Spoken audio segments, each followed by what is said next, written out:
Usa ka pagtuo, usa ka tingog, usa ka katawhan.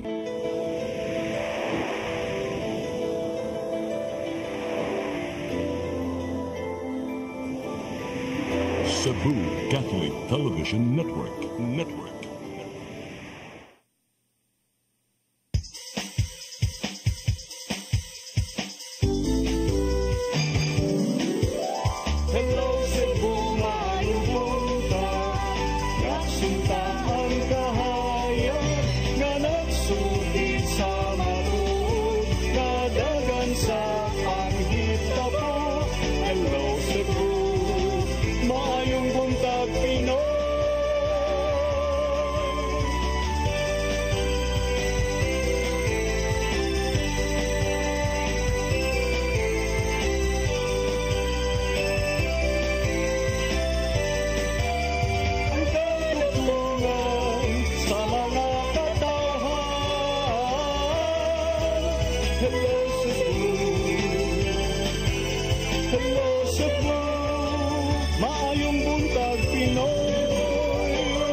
Cebu, mayong buntag Pinoy, adlaw karon nga Huwebes, Abril G, tuig 2025.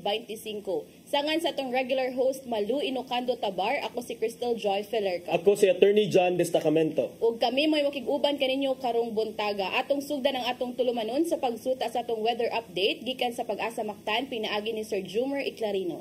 Sir Jumer, good morning.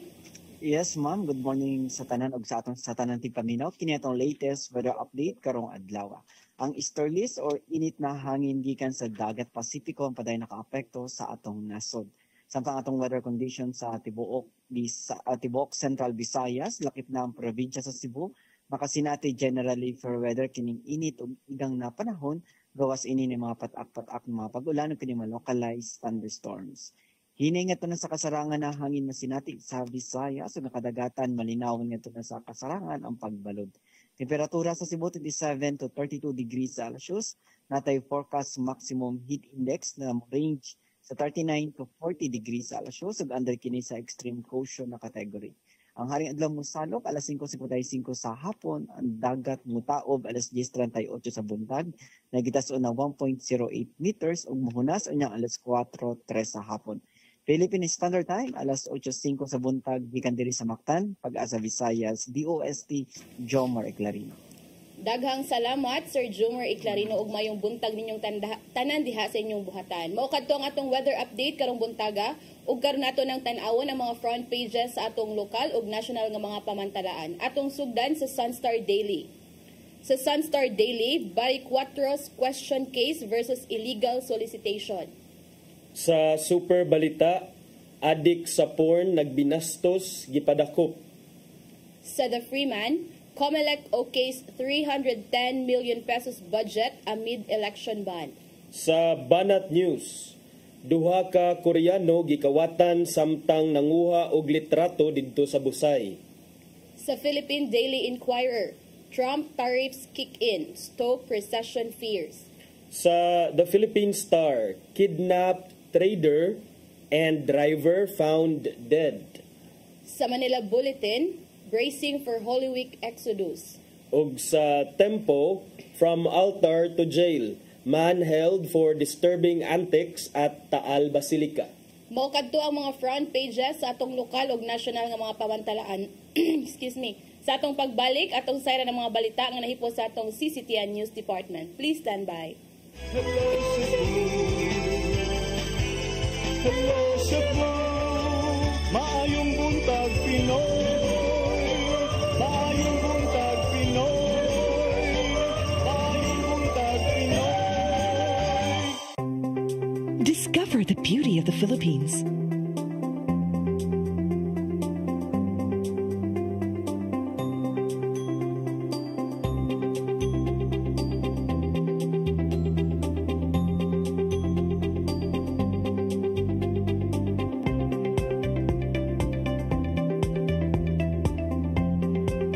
With Philippine Airlines, the country's flag carrier.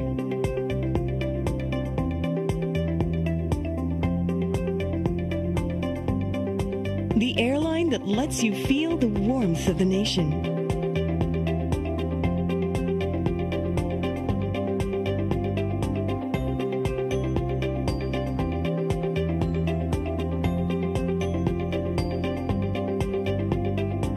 Mabuhay!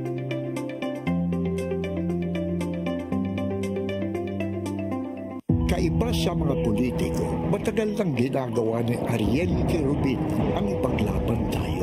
Kahit sariling buhay inaalay. Ngayon, iba ang laban. Pero tuloy ang misyon ni Ariel Querubin, ang ipaglaban tayo. Kung medalya ang sukatan at hindi pera, si Ariel Querubin ang ating bayani na karapat-dapat sa Senado. Pag may Ariel Querubin sa Senado, may bayani tayo sigurado.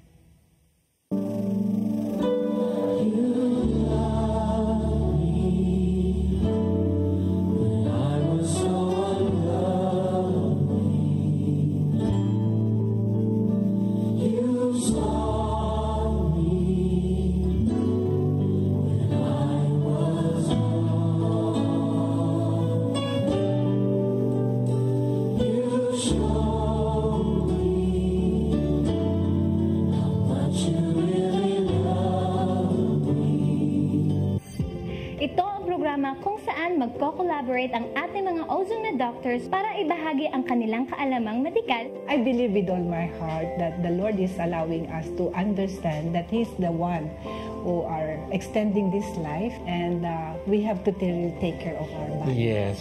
Matag episode, among ipaambit ninyo ang mga healing testimonies. Everyday, pag gising mo, iisip ko kung ilang taon na lang yung nakatagal ko, yung ganun. This is your path to a new start. OzoneMed Wellness Clinic New Start. Napapanood every Saturday, 8 to 9 a.m. Og ang replay airing matag Miyerkules, 1:00 hangtod 2:00 sa hapon, dinhilang sa CCTN Channel 47. Hello Cebu, hello Cebu, maayong buntag Pinoy, maayong buntag Pinoy, maayong buntag Pinoy. Balikta sa Hello Cebu, mayong buntag Pinoy. Ug karon atong sayran ang mga balita nga nahipos sa atong CCTN News Department. Naguna sa mga balita, maayong linya sa komunikasyon gikan sa bukirang bahin gisiguro sa kapulisan sa siyudad sa Sugbo alang sa umaabot nga eleksyon. Samtang mihangyo ang Police Regional Office 7 sa mga kandidato nga mosunod yud sa mga saktong lagda sa pagpangampanya. Ani ang dugang kasayuran. Nagpahigayon ang Cebu City Police Office og communication exercises sa pipila ka mga mountain barangay sa siyudad sa Sugbo. Subay kini sa pagpangandam sa umaabot nga eleksyon karong Mayo 12, diin gisiguro nila ang maayo ug walay putol nga komunikasyon. Matod ni Police Lieutenant Colonel Maria Teresa Makatangay sa Cebu City PNP nga walay angayang kabalakan ang mga electoral staff kung hisgutan ang linya sa komunikasyon. Suma pa niya nga kung ugaling adunay kakulian sa mobile signal, andam usab ang mga communication equipment gikan sa kapulisan alang sa pagpadangat sa ilang mga sumbong. Magamit hinuon ang maong kahimanan aron adunay kasumbungan sa kapulisan kung ugaling adunay kakulian sa seguridad sa ilang palibot. Naging mga areas nga nakita nato that there are challenges, but these challenges dili man pod nga makahatag og alarma no og dako nga kabalaka sa atuang security deployment. Laing butang nga gisiguro usab sa mga kandidato mao ang pagtuman sa mga lagda sa pagpangampanya. Ubos sa gipatumang COMELEC resolution, ginadili gyud ang pagpangampanya karong Abril 17 ug 18, diin na timing sa mga bala ang adlaw. Suma pa sa tigpamaba sa PRO7 nga si Police Colonel RV Aceri Paraon Bueno nga nakigalayon sila sa COMELEC aron matuman gyud ang maong lagda. Samtang padayunon nila ang threat assessment sa mga lugar nga posibleng adunay risgo sa kagubot atol sa eleksyon.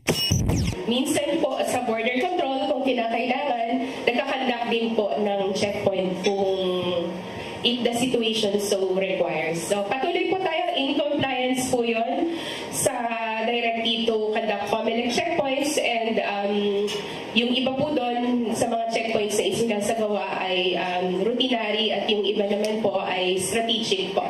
Crystal Joy Filerca, CCTN News. Samtang kaluwasan sa mga tinun-an nga mo-graduate ning tuiga, gisiguro sa Department of Education 7. Samtang giawhag nila ang mga politiko isip commencement speaker nga likayan gyud ang pagpangampanya tubangan sa mga graduado. Ang kasayuran ni hatod ni Gian Navarro.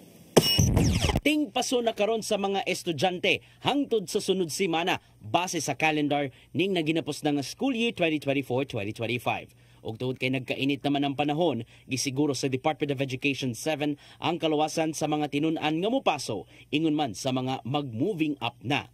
Gibutyag ni Regional Director Dr. Salustiano Jimenez nga nay mga tunghaan nga magpaigayon sa ilang yanong seremonya sayo sa buntag aron dili maabtan og udto. Samtang adunay uban nga ipahigayon na lang sa weekend among kalihukan kay maura ang bakanteng petsa alang sa mga dagkong venues sama na lang sa barangay gymnasium. Gitato usab ni Jimenez nga nasabutan ng daan sa mga magtutudlo o ginikanan ang maong mga schedule bahin sa graduation. Hinoon, gituno silang buhatan ang mga gipangduso nga schedule sa graduation ceremonies gikan sa managlaing tungaan alang nasa ilang approval. Maong gipainomduman ni Jimenez nga ipatuman sa kanunay ang mga safety measures sa palibot.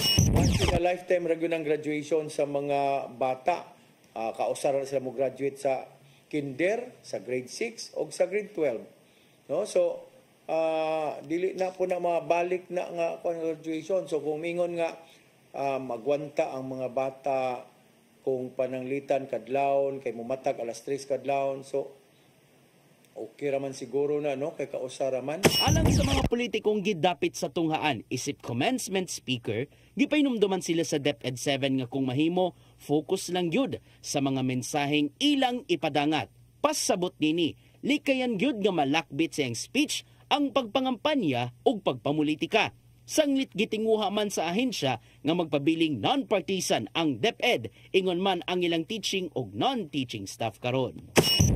Lisod yun na nila buhaton, no, sa ato ang mga amigong mga politicians, ato ang LGU officials nga mga incumbent, kung lisod yun na siya buhaton nga dili maapil, much better dili na lang. Suming gipainomduman sa DepEd 7 ang mga magtutudlo ug school heads nga walay pangayoong kontribusyon ngadto sa mga estudyante alang sa graduation. Dugang pang pagtataw ni Jimenez nga dili himong compulsory o clearance requirement ang mga amutanan alang sa graduation ug moving up ceremonies. Maong mas mayong himuong yano ang maong kasaulugan tungod sa igong budget nga gigahin gikan sa ahensya. Ato ang Department of Education through MOE sa school na nag-gialot para sa ani nga mga butang. Do dili ning anak kadako because ang ato arag yung gi-emphasize is simple nga graduation or moving ceremony as long as meaningful. Ian Navarro, CCTN News. Sa pagpadayon sa atong mga balita, grass fire ni tumaw duol sa baba sa Mount Canlaon, pipila ka oras human ni alboroto ang bulkan ni adtong nilabay nga adlaw. Hangtod karon wa pa masuta sa Bureau of Fire Protection sa Canlaon City ang kalapad sa maong grass fire tungod kay wa sila gituguta makaduol sa dapit tungod sa karisgo. Ani ang dugang kasayuran. Human sa pagbuto sa Mount Canlaon alas 5:51 sa buntag kagahapong adlaw, ang Bureau of Fire Protection sa Canlaon City, Negros Oriental adunay nasigpatan nga asud duol sa crater sa mong bulkan pasado alas 7 sa buntag.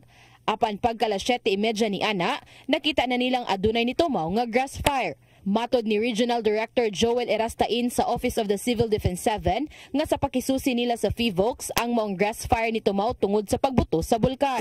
So, it is possible daw that may sobrang init kasi daw na particles na lumalabas from the crater.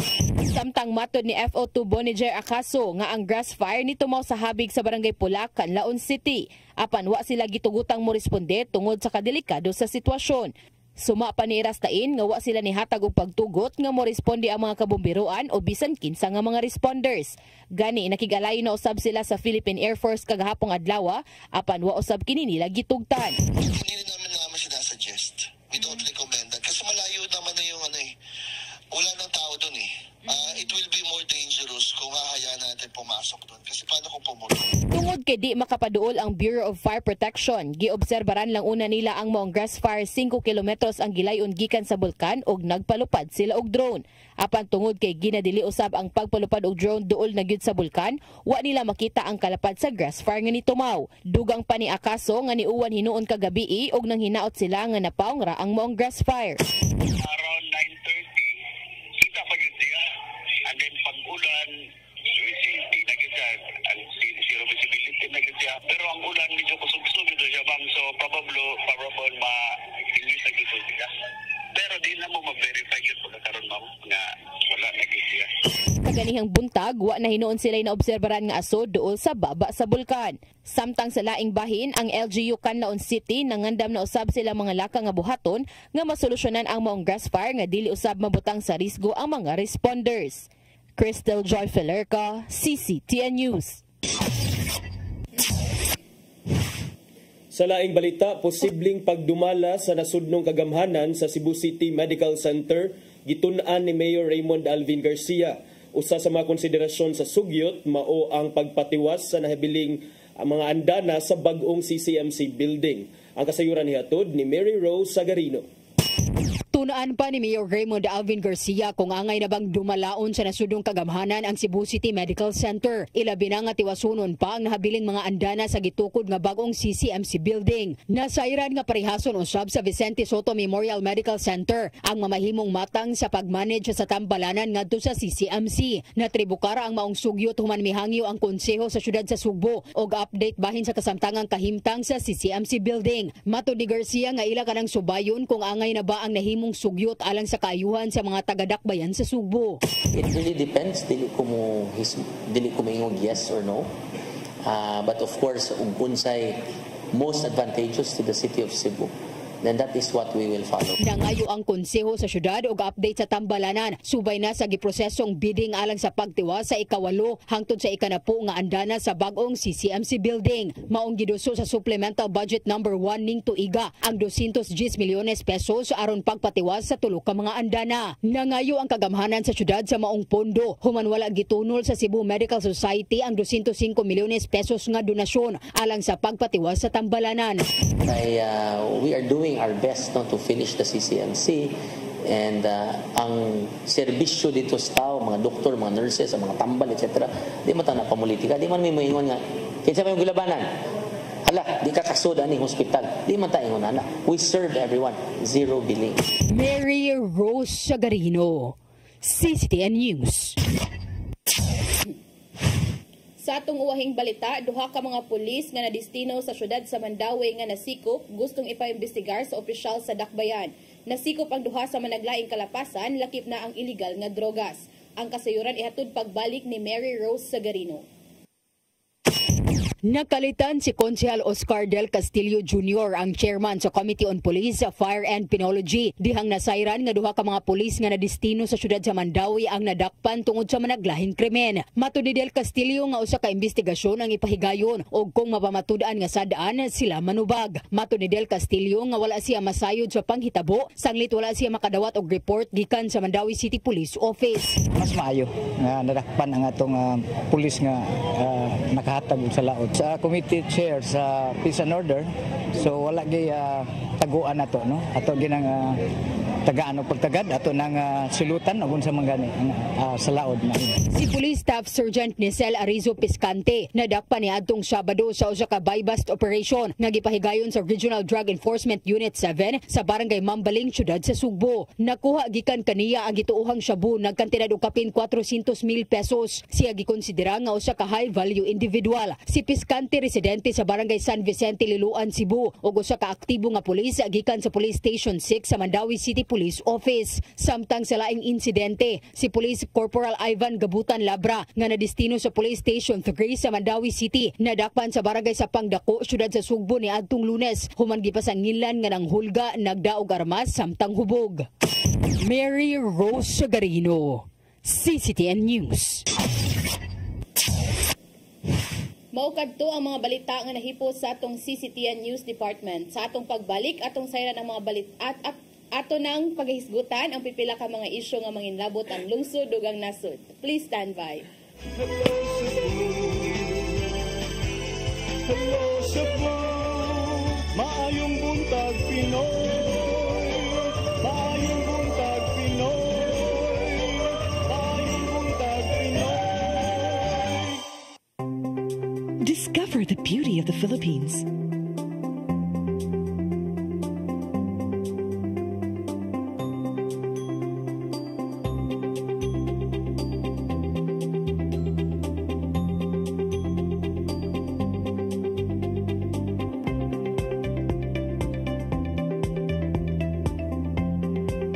With Philippine Airlines, the country's flag carrier.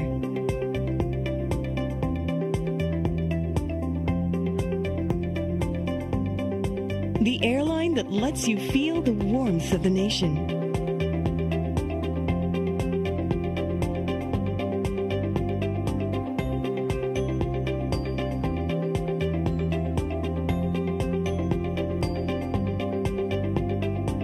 Mabuhay!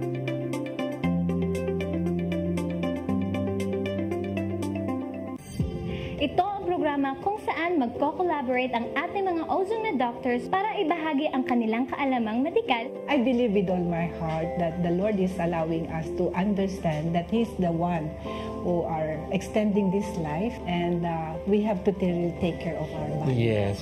Matag episode among ipaambit ninyo ang mga healing testimonies. Everyday, pag-gising mo, iisip ko kung ilang taon na lang yung nakatagal ko, yung ganun.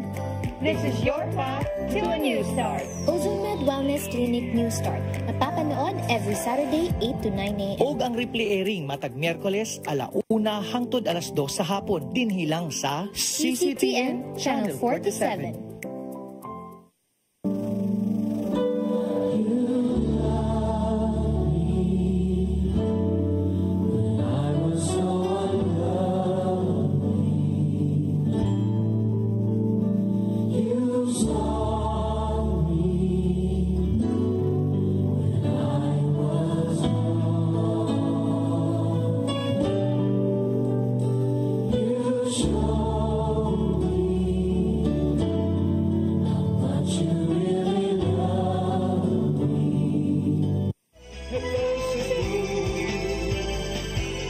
Hello Cebu, maayong buntag Pinoy, maayong buntag Pinoy, maayong buntag Pinoy.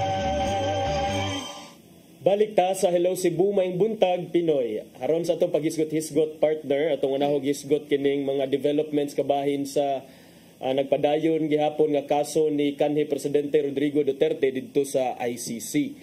Kay latest update da. Ang latest ani partner, ang iyang abogado nga si Nicholas Kaufman, gusto sa ni Kaufman nga ang mga biktima o ang mga testigo or witnesses sa prosecution partner katong mga victim sa AJK dapat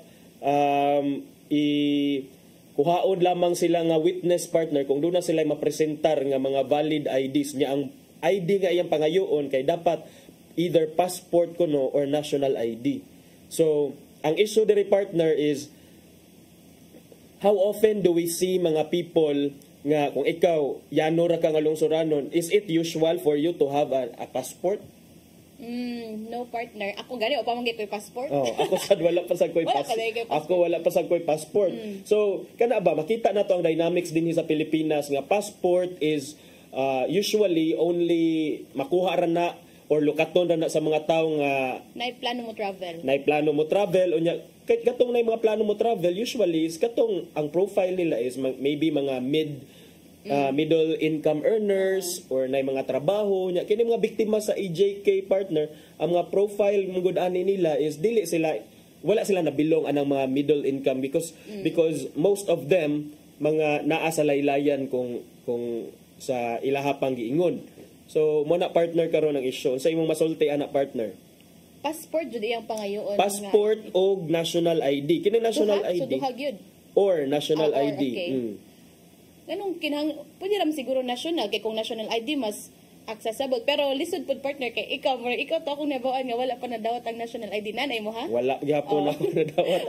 Ang asar ron akong national ID idungan na lang ko ng senior citizens ID. Ay pagdali dira partner, pero bitaw kung passport partner murag I doubt lisod partner kay kung bisan ako gani ikaw wa pa mon pud gani ka ako wa pud ko murag sa ako side partner murag dili ko magka-interest pa pagkuha kay murag wala pa ko plans to travel. If kung kuan man good ato nang basihan nga nalang tay valid ID naman koy national ID so moro kong gamiton.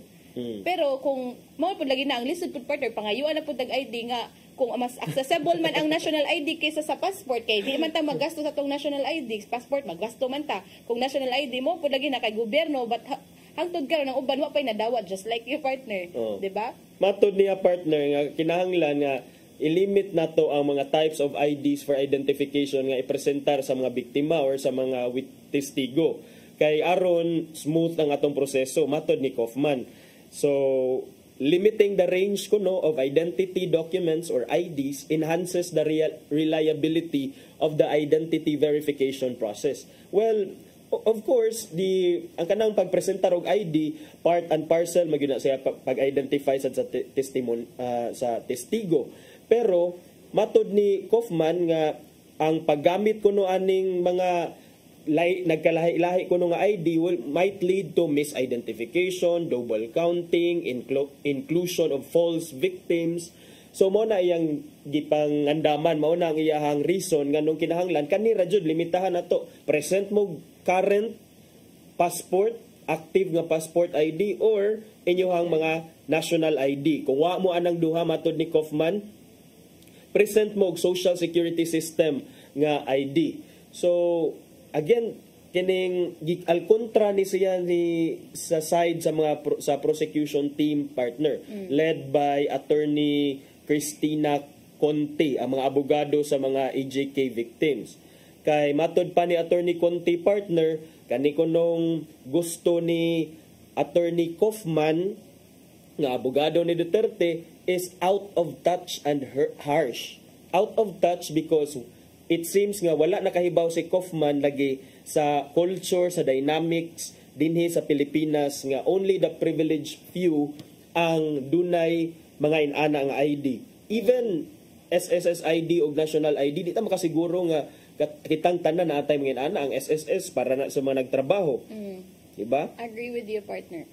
Kay but lang usually man gud atong gamiton kana lagi lisod no nga murag wa siya kasabot diri sa sistema sa ato ang nga natungod guro sa culture po nila dito sa laing nasod nga murag siguro everyone is required kanang di siya required pero kanang nabitaw ni mas accessible sa ila nga mokuha og mga passports diri man gud murag lisod or ang uban po napud ko na bon partner nga pagkuha passport pero gamit na lang pod pang valid ID. So matod pa sa mga matod pang attorney Conte nga ayaw i-insister nga national ID lang or passport kay kana siya murag anti-poor na imuhada unrealistic na siya kay anti-poor because again wala lagi mga pobre nga maka afford pagpakuha og paglukat og ID og ano maglukat man kag passport imo na lang ipalit og bugas tinuod kung ikaw kay di ba more lisod pud baya magkuan partner magwag passport I think magpa-appointment pa ka ang uban mo adto pa nagdumagete tinuod di ba more diri kung diri man ka sa Cebu more slot pud na so mag-atang-atang pud ka asa na yung mga schedule.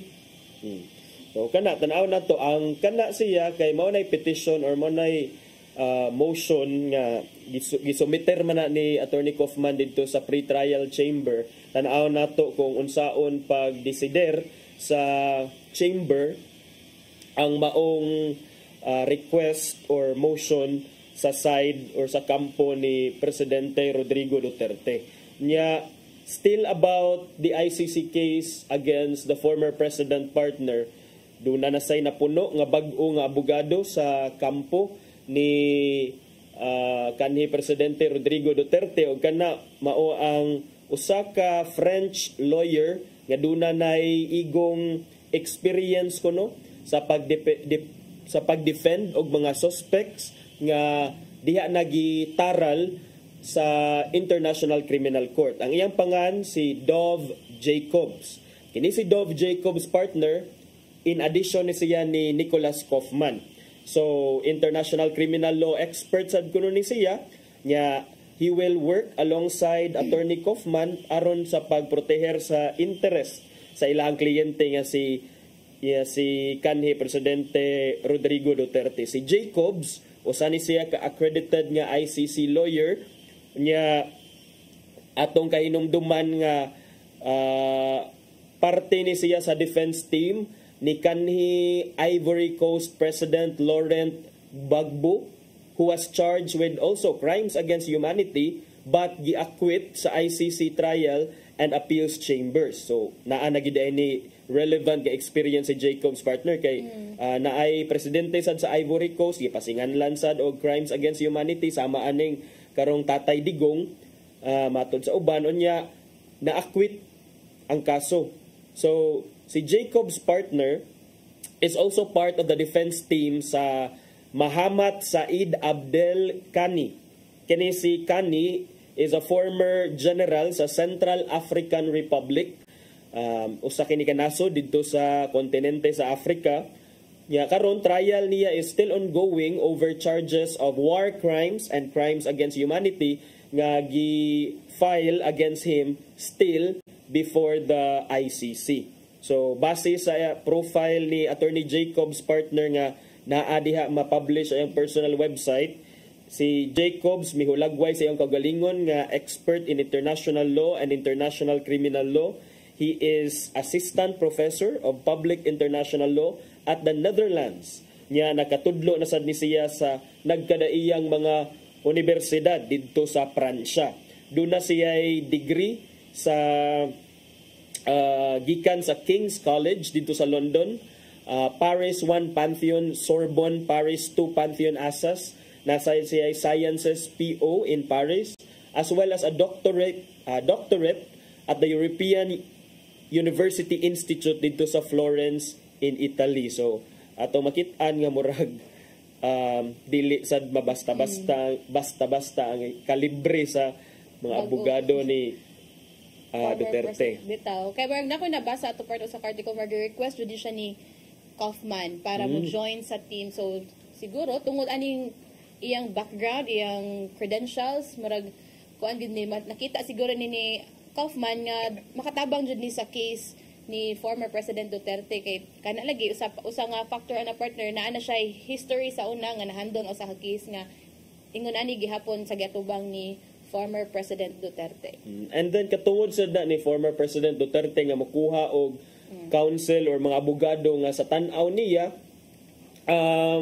makakuan sad makaprotektar sa iyang interest isip akusado ni ining crimes against humanity case diha sa ICC. So tan-aw nato kung how will the trial unfold later or unsay mga dagan sa proceedings diha sa ICC. Magpabilin gyapon tag pag-monitor partner kay di ba this is historic because this is the first time in the Philippines nga usa ka kanhi presidente nato taralon diha sa ICC for crimes against humanity tungod sa giingon nga bloody war against illegal drugs under his administration. Okay, unya. Aritas atong laing hisgutanan partner. Murag nagkaduol na jud ni ang mga nagkaduol ng graduation season partner kaysa next week na partner, although Holy Week na next week. Holy Week pa ta next week. But ang gihatag sa DepEd nga schedule partner, only April 14 and 15 ipahigayon ang mga graduation, moving up ceremony. April 14 ug 15 only. Pero naay mga consideration partner kay pareha sa dakbayan sa Lapu-Lapu partner nga naay mga big schools nga lisod ipahigayon ilang mga graduation diha sa ilang mga tunghaan tungod kay wa sila mga facilities. Morning, nagkuan ni sila sa Hoops Dome partner pero kana lagi tungod kay di sila masigo within that day 14-15 mer na nga ni sila exemption dito sa DepEd sa region nga ipahigayon lang nay uban schools nga pahigayon I think April 12 advance ni sila ug napoy usa ka school dito nga mo pahigayon og April 16 pero kana with approval na siya sa Region 7 DepEd. But usa dira kong nakuanan partner manggod kay diri sa I don't know if nakita ba ka ni last year partner nga na-viral ni ang graduation sa Marigondon National High School. Kita ka to nga video? Kita ko na to because alas 3, alas 4 man siguro to kuno gisugdan ang mga ang seremonyas sa ilahang graduation. So mo to na viral. Pero karon partner, unsay mga bag-o nga, unsa may mga plano, unsay mga imo man tong gi-report, but pwede na to i-share sa ato mga viewers partner kung unsay ma-expect karon diha sa Marigondo National High School? Yes, just to clarify lang partner, ato tong karohon no, nga last year dili to siya alas 3 partner, but gitataw to sa principal sa Marigondon Junior High School nga alas 5 to partner, but alas 4 nagsugod ilang processional march, so kanilagi magka-atras-atras, so nagay mo ato dito alas 3 kapin kay alas 4 gud magsugod ang processional, but karon partner alas 5 gihapon ang graduation sa maong tunghaan tungod kay kanalagi schedule partner sa Hoops Dome, wala sila laing venue kay I think 1,580 ni ka mga students niya mo triple pa partner kay nabay duha ka parents, so dako gid kayo maabot sila estimated sa principal mga 5,000, but ang karon ilan ang gi-expect nga ilang kuan partner nga giklaro gud nila partner sa mga parents, di pahigayon na sila og meeting ni adtong February, gisabutan nila kung okay na bagyapon sila ingon ani nga schedule alas 5 tungod kay wala gi sila laing choice. But ang parents ni sabot pud partner, and kasabot man sila sa sitwasyon, but giingnan sila sa principal nga kaniha ato ning nasabutan basig igabot na pud sa graduation na poy mo reklamo nga nganong kasayo man ani, nganong ingon ani naman pud ni ang graduation, kay ang nabuan last year partner wala sibling ram na to sa ni graduate ani ni moving up, but wala to ka-attend sa meeting ba. Nya karon kay gitataw na gud sa principal nga gisabutan na gid na sa mga parents, and usa pud na partner ang kabaguhan karon kay wala na sila call time, so meaning alas 5 magsugod, and ang mga estudyante dili na sila obligado mo join sa processional march nga alas 4 sugdan. So if ganahan sila nga mo join, then they can go sa venue earlier 5 a.m. Pero if ganahan sila di sila ganag very too early mo nang ingon sa principal okay na sila mo attend og alas 5 na gid sa buntag. Kini man kung Marigondo National High School nakaadna man gid mi partner usa ni sa dako if not the biggest school. I think the biggest sila partner. Diha sa DepEd diha sa division sa Lapu-Lapu, na dako kay nilang eskwelahan. Nya di ba na atoy figures ang gihatag mokabat og 5,800 ang attendees, because ikaw nga mo graduate or mo move up magdapa man ka sa imong duha ka ginikanan na pa may plus 2. So muna maabot og 6,000. Unfortunately ang eskwelahan or ang barangay diha sa Marigondon walay venue nga maka-accommodate ni anang 5,800 ka mga tao in just one venue. Mao nang adto sa Hoops Dome nya, ang Hoops Dome dili man ni siya open, dili man ni ingon nga of course schedule ba kay duhara sad ka adlaw ang gihatag nya dayon, o dili lang sad ikaw ang eskwelahan nga mag moving up ceremony or graduation ceremony ni ana mga adlaw. So magyud i-maximize na lang ang time kay anyways that's just once in a lifetime mahitabo. Yeah, and then I don't think sad nga they will make an issue out of it kay kuan gud sinabtanay lang gud kung unsay pinaka best nga solution or option maoy kuhaon. Pero kumusta man ang mga ginikanan during the meeting partner? Kuan na sad sila, receptive na sad sila sa mga plano?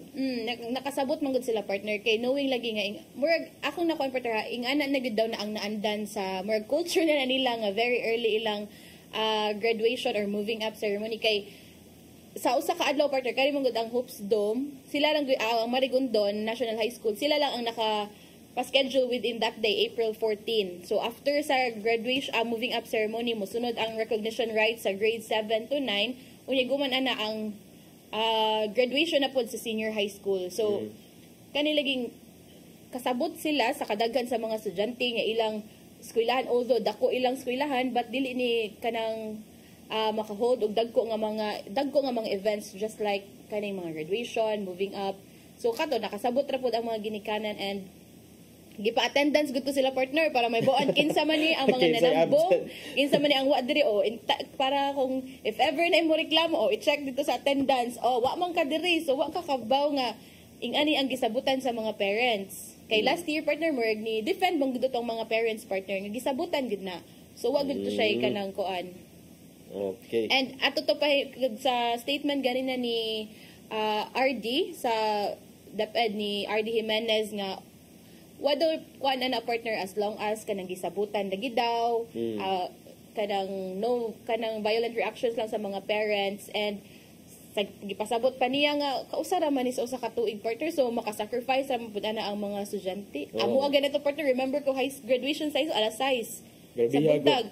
Legit, like alas 3 wala, sugod nag-make-upay kay kanaling grupo-grupo mo partner nga, alita magpa-makeup ni Kuan, so alas 3 pa wala, nagmata na. Ay, ang mas importante dito sa gisulti ni Regional Director Jimenez sa DepEd 7, partner katong ingon siya nga bawal mangulikta og anything, making any contribution as a requirement para mo graduate or mo move up, or even making it as a requirement para makakuha kag clearance, ayaw na ninyo kuan na, ayaw na ninyo buhata sa eskwelahan. Walay compulsory contribution ang DepEd para lang makagraduate ka or para lang mo move up ka. So that's one. Ikaduha, sa mga reminder sa mga politiko nga mag-inepal during sa aning mga graduation ceremonies, partner.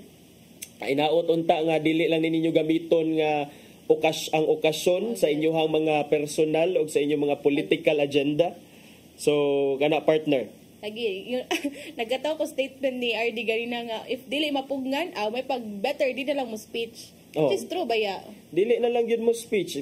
Ang mga I think sad ang mga eskwelahan doon na sa kuan ani ang administration sa eskwelahan doon na say about ana. Of course natural na magyud na nga imbitaro nimong mayor, imbitaro nimong maybe ang chairman sa konseho sa education, natural na siya, pero kung hatagan magyud siguro og opportunity nga makaistorya kining mayor, especially if ang mayor kay is a re-electionist, especially if kining konsehal sa lungsod is also a re-electionist, remindan lang siguro nato nga bawal lang sir ha, dili lang ta mangampanya, dili lang to sagulan og politika ang ato ang mga mensahe. So kana importante sa nang atong remindan, pero I don't think naasa high balls ang mga maestra nga sultihan ng mga mayor ana. Kana ba mo ano ta kanang official ato ba yun kanang amumahon jud ba kay bisita lagi na. Pero I think kung ikaw tarong pud ka nga politiko partner mo, respeto ka sa ingon na kay kabobet ang padung jud election and gipang bawal gid ang mga butang karon. Although na may mga other kuan kung gusto mo pagawa sa inyong mga plataporma adto na sa mga pulong-pulong, dili na lang dili gamiton ang kaning okasyon para sa pagpangampanya. Okay. Nya daghan patag oras partner arita sa atong sunod nga isgutan. Ako gipa lakbit ni Sir Rodel ba nga video support or photo support kay I think this is the first time nga naa-joy senador nga chairman sa Senate Public Service Committee. Si Senator Raffy Tulfo may bisita sa Sugbo ni adto surprise inspection ni siya sa mga bus sa atong terminal dinhi sa Sugbo. Miadto siya sa atong maadto siya sa atong North Bus Terminal, tan-aw niya o mga trolley gubaon ang duda sa siya gitan-aw nga kaning usa ka bus nga murag karaan ako na kaayo nya dayon murag kani na say issue sa katong sa brake ba to or unsa. So si Senator Raffy Tulfo miingon nga daghan siya mga violations nga nakita diha sa Cebu North Bus Terminal dihang iya kining gipailawom sa usa ka surprise inspection partner ni adtong miaging Biyernes, Abril 4. Matud pa ni Tulfo partner nga ang mga bus kuno dili na ni sila mga roadworthy. Ikaw partner, tig-ulian magyud ka sa inyo ha. Kumusta man sad ang kumusta ang pagpadagan sa ang driver, ang kondisyon sa mga bus nga imong sakyan? So for akong sakyan mo good partner kanang mga direct to Bantayan Island na. So ang kanang mga bantayan ako nga mga bus sa Bantayan Island partner, mga bag-o pa man siya partner. So dili kay ko ka-feel nga kana pero ang speed sa pagpadagan okay ra. Pero sa una partner ala ko mabantayan ang anay pag medyo kuan kaning mga non-aircon nga mga buses. Mao jud na padung hagnaya partner layo ba kay naha from diri North Bus to hagnaya niya 4 hours. Alimuot kayo partner kay kana laging di lagi aircon niya ang mga napay lingkuranan nga ang lingkuranan gubaon nya dayon ang kuan pagyud ang konduktor ug ang driver magsigig pahunong magsigig pang pang-fetch og mga pasahero bisag puno na ang kuan. Og kanang pag-drive nila partner nga ana-ana ba ang mga pasahero masamot og kalipong. Matod ni Senator Tulfo nga dunay mga violations sa nakit-an. First, ang mga bus dili na kuno roadworthy. Ikaduha, dunay mga expired or missing fire extinguishers. O kanina ipakita. Naay ang uban naay fire extinguishers pero didto ra kuno tapad sa driver. So ang driver ay makasalban sa iyong kagalingon. Nya kining worn out tires, na ako nay unsafe clutch pedal modification na atoy uban nga ang pedal murag gibutangan siguro to og unsa to rubber, and then nay kakuwang sa glass breakers and other issues like defective ang lingkuranan, wala mugana nga mga CCTV cameras o mga gubaon nga bintana. Kita ko sa video ani. Kita ko sa video. O lagi ang katong CCTV ang gipa-review, functional ba ni? Nya. Sir, wala ni dire ang monitor dito na siya. What if i-delete dito? So unsa may imong kuan? Wala sad sila file. Ang katong fire extinguisher nga naalagi fire extinguisher pero why kanang expire unsa na? Expired date expired na kaayo dayon kaning murag tan-aw gubaon na niya dayon perte ka hugaw kay pela 5 years 6 years 7 years na siguro tong diha nga way gamit-gamit. So mo na, and then ako partner isip sad kita mga nagpuyo sa probinsya, taga-probinsya, malipay ta sa mga inani nga initiative sa ato ang gobyerno ba sa atong mga sa atong mga naa sa gobyerno because dili maguna siya joking matter or laughing matter ang kanang kuan, ang kanang public transportation partner. Kay nakita magyud tano sa mga balita nga mag-involve og mga aksidente nya dunay mga bus, dunay mga public transportation nga ma-figure into an accident because usahay maingon sila human error pero dili sad na kalikayan or dili sad na siya kuan, di sad na kalikayan nga makaingon sad ta nga gubaon sad gyud ang mga unit. Bitaw. Kay usually atong mga partner kana dito sa norte, sa south, kani mga malambigit sa mga accidents ing ani partner mga buses niya.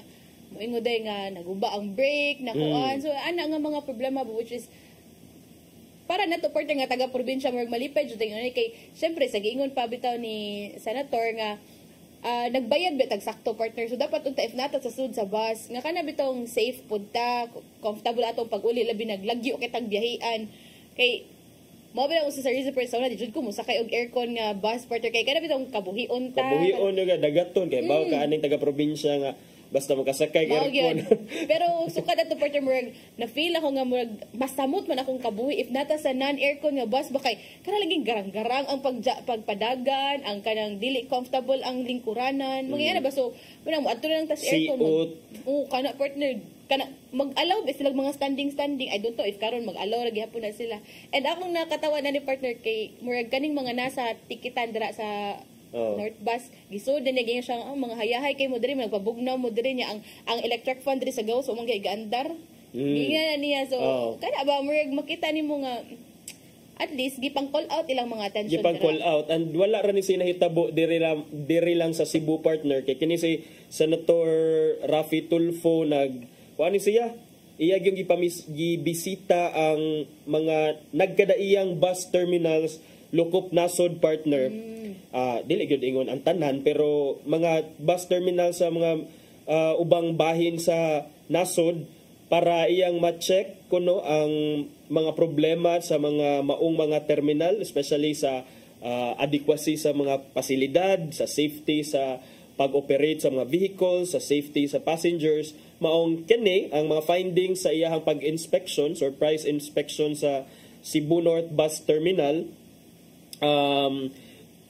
is expected si Governor Gwendolyn Garcia nga mo tubag sa mga concerns nga gi-raise ni Senator Tulfo after sa iyang surprise inspection. So tanaw nato unsa say tubag ni Governor Gwen Garcia kabahin aning mga defects kuno og mga faulty bus units. Very timely partner kay Holy na ba expecting pauli sa mga muadto sa probinsya kung asa man sila manguli ay kay expected ba dito nga mudasok na pud yung mga tao sa North Bus Terminal, dito sa South Bus Terminal, sa mga terminals ba.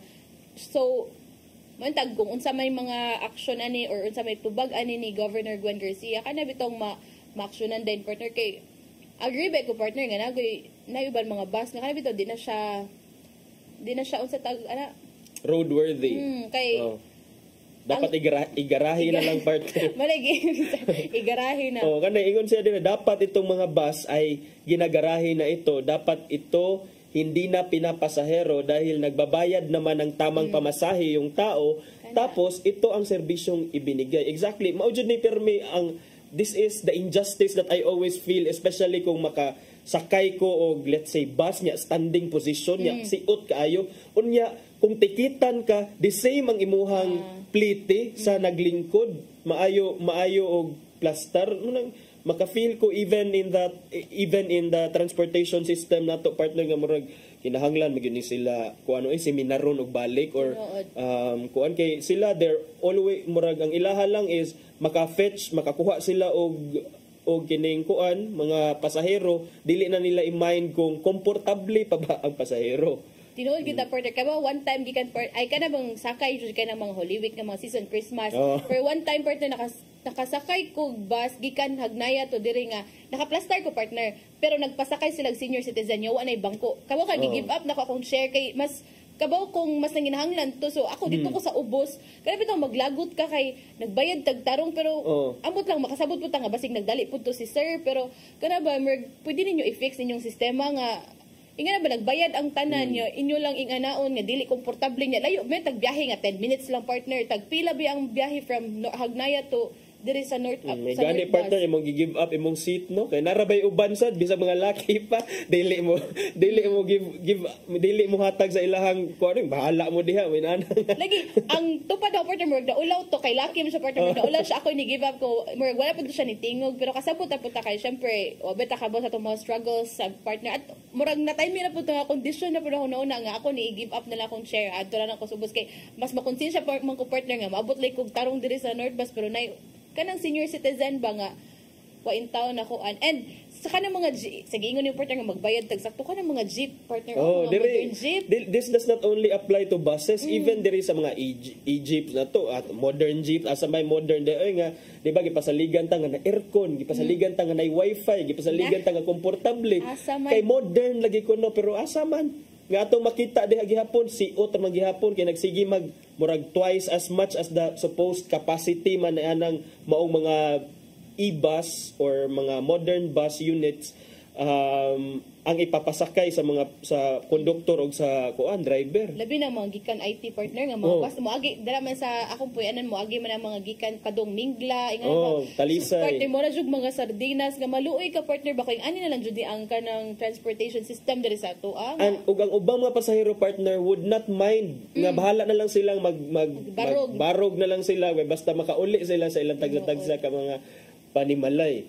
So maglibog ta partner asa unsa mo na tong solution anyway kung natay mga buses pero di po siya enough ana balik asa ta magsugod ani kay usa pud partner kanang padpadagan nila partner nga kusog kaayo daghan na kay reklamo ana partner kadang mga kuan diri sa syudad kay puno na gani ang mga pasahero in town sa sud nga gabarog na gani mura nag mga ambot na lang ni imong plite kay mao ra gyapon sa mga naglingkod mo lagi na lagi grabe permi lagi alkanse jud ang pasahero so mao ni salamat kay na kuan gyud ni siya na inspection gyud ni siya ang ato ang bus terminals diri og sitwasyon sa ato ang mga buses terminal hinaot pa nga dunay fruitful nga bunga ang kining pag-inspection nga bunga nga matagamtaman sa commuting public. Kay naabot kinabuan na to partner usa nga gikan ka trabaho partner igabot nimo sa mga terminals no another struggle na pud kay maglinya na pud kag pila ka oras nya ambot wala jud tay kuan ani ay wala jud tay oras wala gyud tay oras o wala man tay oras partner ato na ipadangat ang giandam ni Tatay Dodong Nimsua nga pulong og kinabuhi.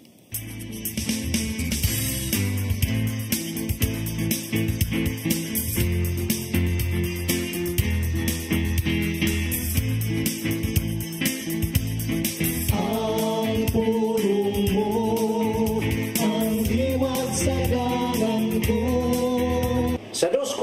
verso 7 ato mabasa.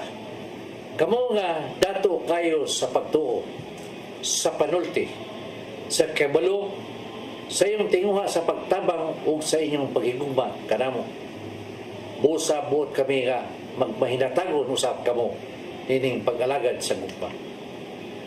Ang labing ligon nga baruganan ni Jesus mo kini, pag-alagad o hatag sa imong isigkaingon kini, ana mabasa diya sa Lucas 9:23. Umiyon siya sa tanan, kung may buot musunod kanako, kinanglan magdumili siya siyang kaugalingon. Magpasaan siyang cross sa tanang adlaw o musunod kanako. Kini nagpasabot nga dili sayo ng pagsunod kang Kristo.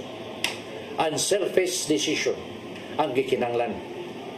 Kalimtan nimo ang imong kaugalingon tungod ug alang siyang kausa.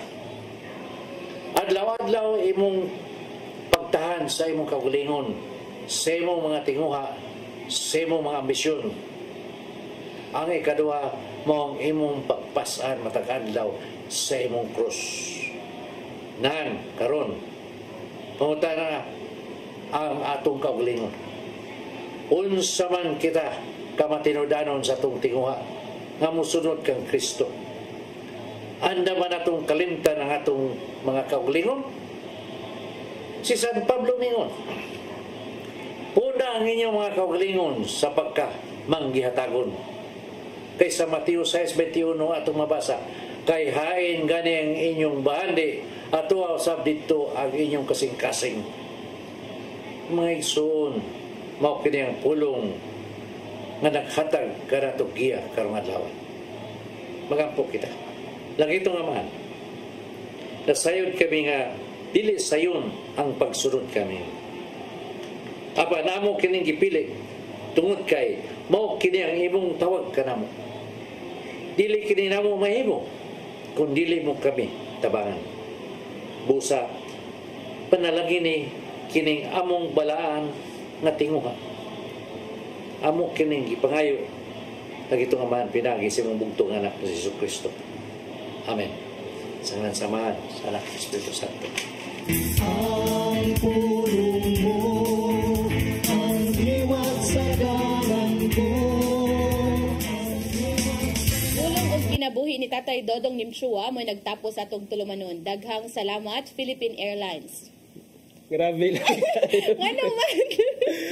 Ubus itong energy.